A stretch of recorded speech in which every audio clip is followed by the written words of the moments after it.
Zach, we don't see that often anymore. I'm quite surprised. Zach Nar is a very powerful combo. Candy Floss is the kind of guy who will bring out things that you just don't expect. And that's very, very true. Although I should argue we should maybe expect Zach at least a little bit. It's the thing I want to talk about right now is the Talon. Talon has seen fringe play at best. I love Talon. He's a fantastic character and the most annoying to go against when you're trying to chase him down and he just parkours Assassin's Creed all over the map. But I can't believe how wrong we were. I can't believe how long we were, but unfortunately, this is just the way it is. So. We're not going to talk about this anymore. But ladies and gentlemen, if you got it right, send your picture of your right prediction and just put it into a hashtag. Cheating. No, it's not. Well, you just write it down on paper now, take a picture and put it on Twitter, and then they're like, look, guys, I got it right. Hashtag ESL Prem. Hashtag ESL Prem. Send us if you got it right. Nice plug. Yeah, hashtag ESL Prem. That's what you gotta do. But ladies and gentlemen, we are on to the Rift for our final game of the regular ESL Premiership season. It is going to be exceL versus MnM. And can we have a little bit of hype for this one? Because these are, as you say, two massive giants. But who comes out on top of this? And it also is worth noting that the outcome of this game does matter somewhat. We do have our top 4 teams locked in, but positions can change based on the outcome of this game. So no Rager guaranteed top place because they've already put themselves 5-1 here. Really, really good run for them.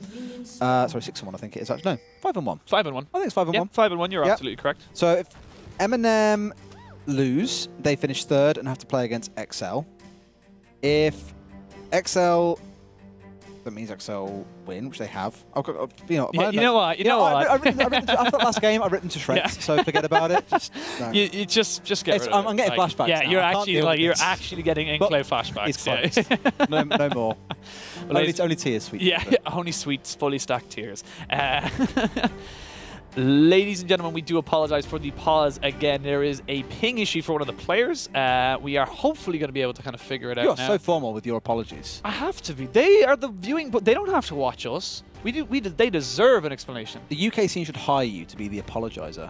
The apologizer. Oshin the apologizer. Exactly. Yeah. It's kind of like a really majestic title, actually, as well. It's quite formal. You just get to meet the Queen. Is that a thing? Well, you can walk up to her and go, I'm sorry. She's like, for what? And you're like, I don't know. I'm just sorry. I'm sorry. I'm sorry. Fantastic. I'm done. Sorry for the UK scene. Yeah. Ooh. I'm sorry this happened. I'm sorry that this is happening on a reg. But, ladies and gentlemen, again, we do apologize for this delay. We'll hopefully be bringing you back to the action as soon as possible. And it looks like we'll be going back in. Never mind. Production decided to bait me in. I was baited and outsmarted. They fly you all the way over from Ireland and then love to just mess with you. Yeah. It wouldn't be fun otherwise. I should just start singing like a song. Start dancing. You just start standing on the desk. But, ladies and gentlemen, we are back in the game. How many times have you said ladies and gentlemen in the last 2 minutes? Oh, let's call them summoners then. Summoners, we are back. Folks, people. I'm fam, defaulting. You hate that word? Fam, such a bad word. Oh, it's such glorious. A terrible, terrible word. Almost as glorious as this game. I like the comps that have come. I like the MnM's comps a little bit crazy. It's got something a bit different in there. You know, Alistair we've seen a little bit. Twitch we see a little bit of. We don't really see them that often though. And the fact that they're all here in one game together is cool. I like it. Yeah, it's very, very different. I am a fan. Yeah, that's good. You're a fan of the fam. I'm a fan of the fam. Even you're saying it now, see? No, I'm doing it ironically until it becomes part of my speech, as usual. But okay. Oh, Rifty. Oh, as we see, Rifty might be in a little bit of trouble as we see now. Ooh, nearly getting the blue buff there, taken over to Shikari, but Rifty should be able to get out. No real pressure from the Maokai, only taking his saplings first. His little cats. This feels like very trademark Rifty, just going for that early aggression. Normally onto his opponent laner, but in this case, actually going into the enemy jungle, trying to disrupt that start. That ward down at least lets them know exactly which side he's on, which means the bot lane, as you can see now, can play quite aggressive. They know, or say, they should be playing aggressive backwards. That would be Adam and Zandia, but right now, forced under tower by Inax, the god, as he calls himself, and Orcs. Yeah, we'll see if the god can live up to those expectations that he's kind of set himself up for. As we wait and see, or will the side of MnM be non-believers? As we wait to see. And this is going to be pretty standard now on the top side as well. Nar generally has a good time with Maokai. Maokai's not looking to win the lane, he's looking to win the team fights. Sure, Rifty's pretty happy here. I said earlier on, he's not a fan of this tank meta we're in. So what do you give him? You give him a bit of a hybrid. Someone who can have a bit of fun in lane, someone who has the big flashy team fight moments too. And he'll be pretty comfortable there in that top lane for a while at least, until Shikari gets pretty tanky and can sustain the damage against him. That will be a while though, so I think he needs to get some armor on his side first to really enjoy that. I imagine Tabby will be one of his first buy just to make sure that he can sustain the poke coming through from Rifty. Yeah, we'll have to see how this early game goes. I'm curious to see how the Talon does up against the Talia. But in terms of win conditions, what are exceL looking to do? What are they looking to happen, and how are they looking to orchestrate it?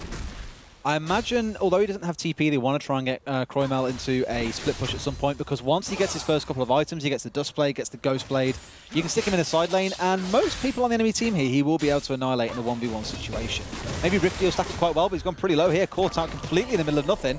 Oh, he might have to blow, and not quite, actually. Yeah, Minion Wave just come in, so it would have blocked out the damage. But again, needs to be careful. Needs to be careful of that seismic shove. Can do a hell of a lot of damage if that workaround is there and available to kind of, you know, capitalize upon. But wait and see now. What is the next move from MnM? Zach hasn't really done anything yet. Candyfloss waiting to find an opportunity really from somewhere else. What I would like to see exceL do once they get to the mid-game and they get some tanky items on Shikari is just use the Maokai strat on towers. You literally walk at a tower, pop your ult, and away you go. Oh, energy forced to flash here. Ooh, great stun there. They pop down the Ignite. Good flash as well. Talon just about gets out of there. And they burn both summoners off of both mid laners. But in the end, it is first blood going over the side of exceL. They really wanted to give that kill over to the Talon there to get him rolling, because the sooner he hits level 6 and gets his first couple of items, or even boots in this case, mobility boots, he can start roaming to other lanes and having an impact. He must have his eye as well on this top lane, because Rifty is playing so aggressive right now. He will be going more towards trying to survive this lane, but now it seems an engage comes through from Adam down here potentially. Yeah, nothing really going to happen in this lane realistically, unless we see a route into a binding there onto Zandia. The kill pressure is not quite there, though, from the side of MnM, and they're just going to have to continue to farm up, you know, get themselves scaling. Both Xayah and Twitch will farm up to be pretty huge in the late game, but obviously that only matters when you get to that point in the game. Absolutely, but like I say, for Shikari, if they can get into the stage where he's tanky, you basically use your ult on the tower. They have to back away, because otherwise they get rooted, and one of them will get killed in the process. You just keep on taking towers, like we saw from Enclave earlier on until that unfortunate 25th minute arrived. You can just keep on taking towers, keep on pushing map advantages, and basically just try and keep taking away the objectives that you can see. Go for the Baron when you've got them pushed in, get a ward line down, take away the Drakes, take more towers. Just slowly bleed MnM out here and try and find yourself that win, because again, big rivals here, and I think exceL more than anything probably feel like they've got something to prove. Oh, here we go. Shikari doesn't get stunned up. Smash. Nice Q just to stop the engage completely. It could have been perfectly orchestrated as Rift was hitting his Mega Gnar form. They don't quite get it. Meowkai as well does live to fight another day. What's more terrifying than being tower dived by cats, right? That ult is actually like one of the creepiest thing in this entire game. Just a load of cat heads coming at you. Like, yeah, it's the weird. I find it really weird. Have you had a traumatic experience with cats at some point in your life? I am not a huge fan of cats, but that skin ain't gonna help. Yeah, and it's actually a lot of onesies in this game as well. We got Alistair wearing the onesies as well. Mate, more cowbell. More cowbell all day, every day. Best skin. Best skin, best emote in game, confirmed. But yeah, and apart from when we're going to see kind of, you know, Taxer or Candyfloss doing anything in these lanes, we're not actually... These lanes aren't set up to set themselves up for success unless there's a massive mistake from either side. So really dependent on these two junglers. We've seen how Taxer does end up getting a little bit of a knock there onto Energy. Will get the stun down. Talon is coming around. Candyfloss has joined. As we see now, there's a nice shove, but it just doesn't matter. TP burned as well by Rift. That is another big advantage going over to exceL. And finally, some pressure starting to be outlaid by Zandia as well onto Inax, who's finding himself pretty low. Farm's pretty even in this bot lane overall. But it's still the fact that Inax is basically standing there and just taking free shots from Zandia, who gets obviously that passive stacked up, then hits the E, and he loses a big chunk of his health. Yeah, we might actually see another fight coming in here now as we see Zandia coming in stealth, hasn't got a huge amount of mana. There is the combo coming in from Adam as they just turn and burn him. Nobody going in with him. Candyfloss just watches him die. And they're going to turn back onto this dragon here. And Candyfloss, I don't think you can contest this right now. You need to just back away. He might actually still go for the steal, but he's a little bit early. And now he will also fall to the clutches of the side of exeL. As to say that, MnM coming in with energy. And that actually might just be enough to send exeL away from this fight. Cell division was popped, so he's still alive. They will have Smite to take this. And MnM turn it around.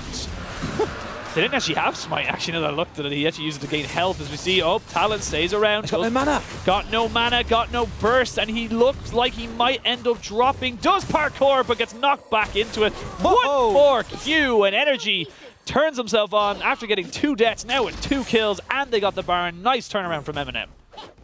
It's still a pretty good spot for Cromwell to be in, though. Does have those 3 assists. Has the Hex Drinker finish now, which to me was the big buy I was looking for.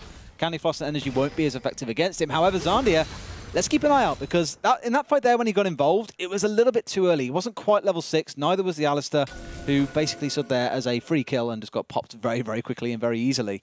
It was a bit scrappy as a kind of half attempt to fight them off it, but it did work in the end, and they do find themselves picking up that first Infernal Drake, which is very, very key, I think, going into the late game for this Twitch. Not even just that either as well. The kind of kills being turned around as well meant that look at the amount of deep vision they have in that red side jungle. There is nowhere that this Sejuani can go in that bottom half of the jungle that they won't know where she is. I think that's more wanting to make sure as well that Zandia stays safe. Now they've got the Drake, it's not a massive priority to keep it warded up, and you know, Baron's still very, very far away. You've got 60 seconds until Rift Herald comes up, in which case it's worth fighting for, I think. Again, if you can try and force some objectives as exceL here, you can really slow MnM down and stop Zandia getting to that late game point as quickly as maybe they would like to. Just keep on getting that pressure down, get your own deep wards down, because as you said a second ago, vision at the minute for exceL is pretty much non-existent. Yep.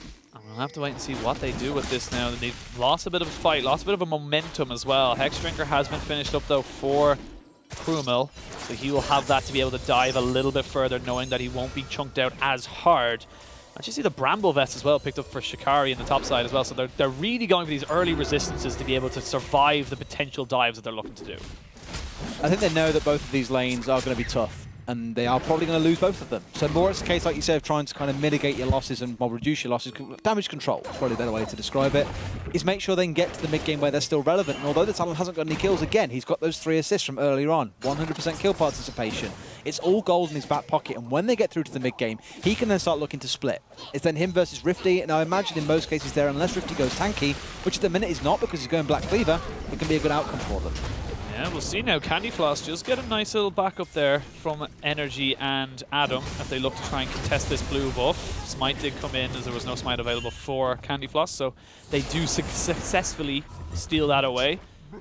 And exceL just try to compose themselves again, trying to get back into the the winning position they were about 4 or 5 minutes ago. Maybe the easiest one, although the goal is pretty much dead even. It doesn't feel like it's even based on the lanes that they're playing into. I mean, most of them are playing pretty defensively right now, except for Cromwell, who's got the opportunity to shove up because his jungler's around, because they've just been through and invaded the jungle. Otherwise, it's pressure from Rifty, it's pressure from Zandia and Adam in the bot lane. Inax is all on his own at the minute as well. I don't expect a dive to come through, because now that he's got that ultimate available, he's pretty safe. Doesn't have heal or flash though, so if they can commit and get it at the right time, it could work out. Yeah, Adam has level 6 as well, so we'll have that damage mitigation on his ultimate, but they see that Ox is there, and the threat of a black shield going on at the engaged is enough to let them back away. While that's all happening, we see Rift Herald being taken very early, only 11 minutes now, but throw attacks around Shikari so tanky that they shouldn't have no issue whatsoever taking it. Should be nice and easy for them, like I said. And when they've got hold of that, again, it's more this control. Imagine you give it to Shikari here and just go and sit in a side lane. You can really easily siege your tower. Maybe go for the mid lane here, which is where there is a lot of consistent wave clear coming out of Energy. Top lane, you can probably dive the Nara, I think, and actually get that tower away, but it depends which one they want to go for. I'd imagine mid lane is more viable for them right now, though. We'll have to wait and see. They've got a bit of time with it, so wait and see what they want to do with that exceL, picking up that neutral objective. And they've only got about a 300-400 gold lead. Nothing too insurmountable at the moment as Rifty starts stacking up to his Black Cleaver. Ninja Tabby's finished off for Shikari. And the Seeker's Arm Guard coming through for Energy. He's just aware, I think, of the damage potential of Kroimel, who's already burnt him down a couple of times. Didn't get the kill either time, interestingly, but did still put out a considerable chunk of damage. And it just helps to deal with the Zyra a bit later on as well, I think. Because I think the issue you're facing against exceL is their comp has got a lot of CC. You've got Shikari's ultimate, you've got Taxa, who is just stacked with it, and then you've got a lot of AD burst damage coming through from Inax and from Kroimel. So you need to be able to mitigate that and kind of almost be more of a bruiser as the Talia here, which is not what you're used to seeing when you play her. It's just wanting to survive against that damage that's going to come through. And because if she gets burst out straight away, where's their magic damage realistically? There is not. We'll have to wait and see. Not a huge amount of magic damage as you were just talking about from exceL in general, so not really a huge priority for them. I think Merc Tread should be totally fine for them to really kind of pick up, and that's all they would need.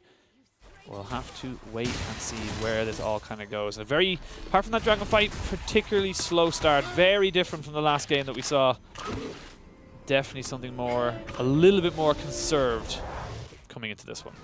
It has been a bit slower. They've both been receiving on gold. But let's not forget in the last game for a while, it was actually the other way around because Nerd Rage pulled ahead and then Enclave came back and swept a 3K gold lead and then threw the whole thing away in the dying moment. This one has been, like you say, more stable. They're both still pretty much tied. However, it's the things like the Drakes that I'm watching out for because those are the small things that will stack up into the late game. Looking at these comps and you've got a Twitch on your side, it's terrifying to deal with, and I think they're going to have a very rough time bringing him down in the late game.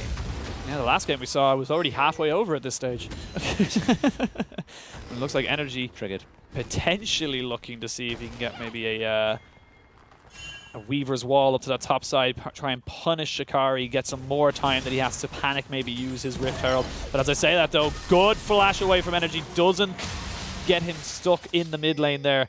Sejuani did use the ultimate, but flash now burned. Potential for the side of exceL to capitalize on that in the mid lane. However, in retreating from this gank, it looks like they might just try and three-man top lane. It looks like they may go for it here. Doesn't quite get any CC down on the Shikari. He has got a little bit of sustain as well. Here comes Taxer as well. The turret is now the focus. They just want to burn that down because there's no damage. Now there is as the Talon has joined. Nice shove away by the Nars. He hits Mega. A good Let's bounce as well as the damage dealers are now down. The boat midlers have fallen.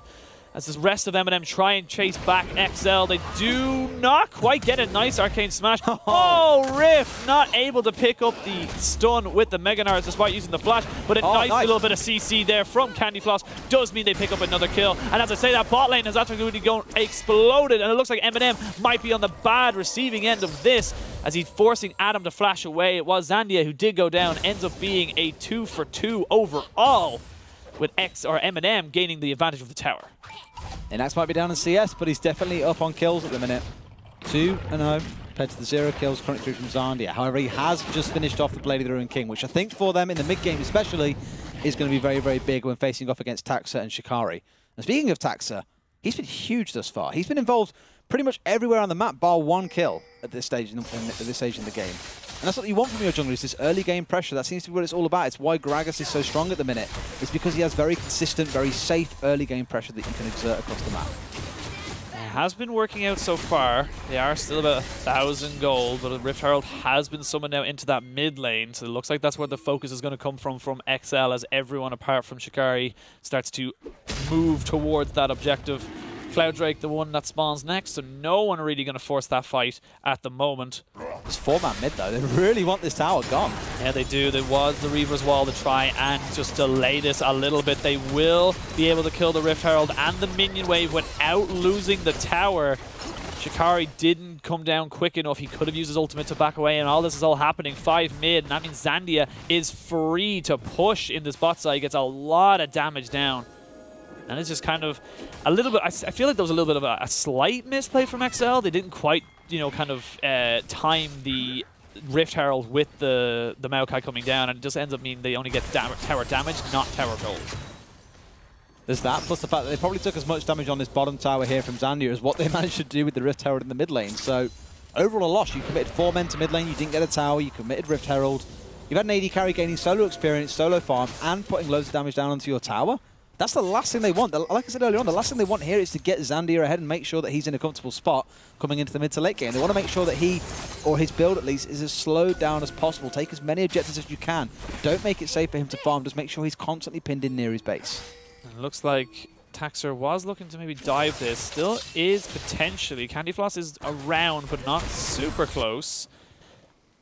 Do they go for the steal again? Looks like they're just going to try and steal this blue buff again, but it might be a bit of a collapse now again as MnM and exceL. You can see how tense it is. Neither team really wants to make the mistake that gives away the game, like in that last one we saw. But it looks like bot tower maybe going for something here. It's so tense. I don't know where the engage is going to come from. It's so difficult to tell. It's not even that I'm worried about right now. It's this first tower because, well, not even first tower anymore. It's the first tower in one of these lanes because the mid lane tower is very low. Both bot lane towers are very low. Who's going to end up getting control of the other side of the jungle? Because at the minute, again, it's MnM who've got all the vision. exceL's vision is limited to 2 or 3 wards at the minute, and 2 pink wards at that as well. Maybe 1 in the bot brush if you want to include that. But in terms of aggressive vision coming so far, it's all from MnM. Have to see where this comes from. MnM, though, they don't want to really open the map. They don't want, like you said, the mid turret and the bot turret to fall at the same time. That just opens them up to so many plays against them. It looks like Taxer is going to be the insurance to make sure this happens. As I say that though, here comes Candy Floss as they go in. Dark Binding lands onto Zandia. TP's coming in. The tower has fallen. Zandia is in a terrible position as he was stunned for days, and he gets dropped along with the tower. And the rest of exceL come in to clean house. Ox with another great binding. And as I say that though, here we go. It's going to be Energy coming in and on the back of this with the side of Rift. And he's forced to bounce away. He didn't feel confident going in. Another great binding off on the back of this, and it is going to be 3 kills and the tower for nothing in favor of exceL. It would have been a big risk for Rifty to dive in there and go for that big, massive Gnar play once he saw them all so low. And that's a style of play he likes to have, but in that case, just didn't feel confident enough to go for it, to dive in and try and make the big hero play for his team. Now they find themselves falling behind ever so slightly. It's only about 1,000 gold thus far, and it's going to be a Drake going over to exceL 2. Oh, nice little shove there, and that's a fantastic little move coming out from Energy, but he pays the ultimate price for it and ends up dying in Rift as well. They're just not respecting the turnaround from exceL right now. As we see now, Adam and Zandia trying to play the same game as they jump in. Oh, doesn't quite get the combo. They need to be careful because that Talon Xayah can do a hell of a lot of damage. They back away, so they pick up Dragon, they pick up another 2 kills, and exceL catapult themselves to a near not near, it's only just over 1,000 gold lead. The key thing for them here is the Sejuani is 5-2 and 4. You've got a 3-0-3 Xayah. This is literally perfect for them. And Kroimal here, despite all the early game pressure he hasn't really echoed that into an advantage. He's been too busy trying to play safe against Energy, going for the Mertres, the Hex Drinker. Didn't hit that spike early on of having the Dust Blade to go for those elimination plays. But equally, I think it's probably a wise choice, because going for that kind of play just means people are aware of what you want to do. If they ward you out, you die a lot trying to make these smart plays. And that's kind of half the battle, really, is that, you know, the Talon is still relevant despite not getting all these kills. It's, you know, with Taxer getting them, a load of that gold going on to Inox as well. It's just massive kind of focus that you got to shift now. You got to kind of ignore the Talon a little bit while focusing onto the ADC and the jungler, who's also doing a fair bit of work in the backside. He is, and Dustblade also picked up by Kroimal here. That's what I was talking about, these big items that he wants early on to start getting some kills down. Question is, who does he go for the kill on, really? I mean, Rifty doesn't have any armor, but he does have quite a bit of health stats with that Giant's Belt and the Black Cleaver coming through. Also has to draw his fist stacking up.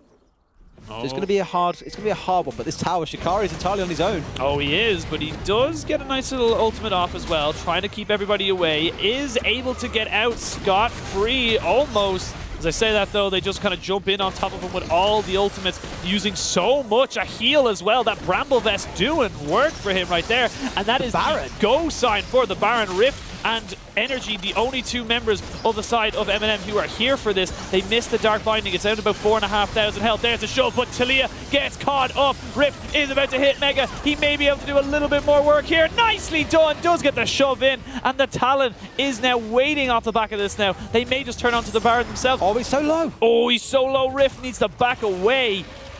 Ends up getting out with his life. They do stop the Baron. They do end up getting the turret down, but Zandia just left to his own devices, and MnM find an advantage despite investing so much into that bot side dive. Deja vu from earlier on. Zarya is in the team fight, so it doesn't really solidly go any particular way, but they're still getting the advantage in the bot lane in terms of damage and towers taken, and they've got that extra additional inner tower there.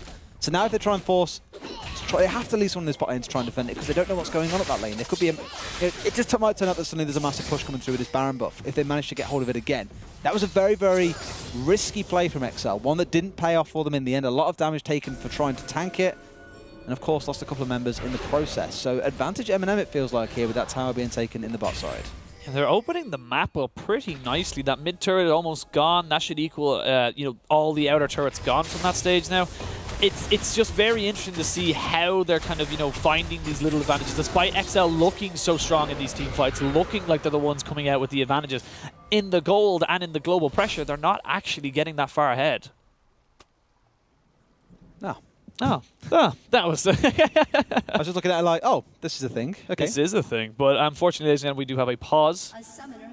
We have As you can just see Zandia having a bit of an issue there. He needs to disconnect and come back into it. But right now, we're at the 22-minute part of the game. We're pretty much leaving the early game. The pressure's kind of, you know, the map has opened up a hell of a lot more.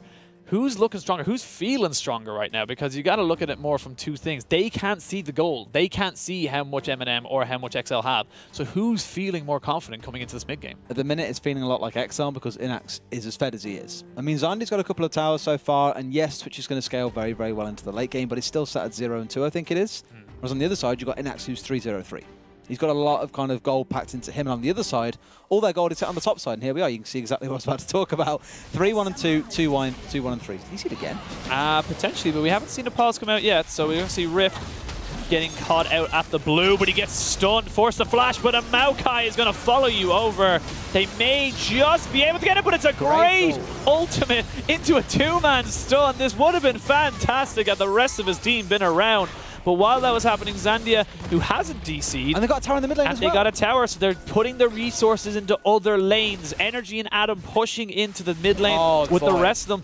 I don't know if they want this trade right now. Candyfloss is coming in as well. They're going to trade 2 inner towers and an outer for 1 inner tower. I don't know if this is worth. They want to try and go all the way here, and I don't think they can. I mean, MnM probably needs to back off. They're going to lose an inhibitor here for nothing because they're not groups when they're trying to take these towers. Yeah, they didn't even get the one on top side as well. Zandia going to give that one up as well. So 1 kill. What looked like it was a great rotational play from MnM ends up losing them an inhibitor. As I say that though, here come the tanks as they get anyone. That's a nice let's bounce that completely blows up the back line of this exceL team. They pick up a triple kill for Energy, and he's not done yet. As he gets in, it could be the Quadra. Flash over. There it is. Quadra kill for Energy, and MnM are right back in this.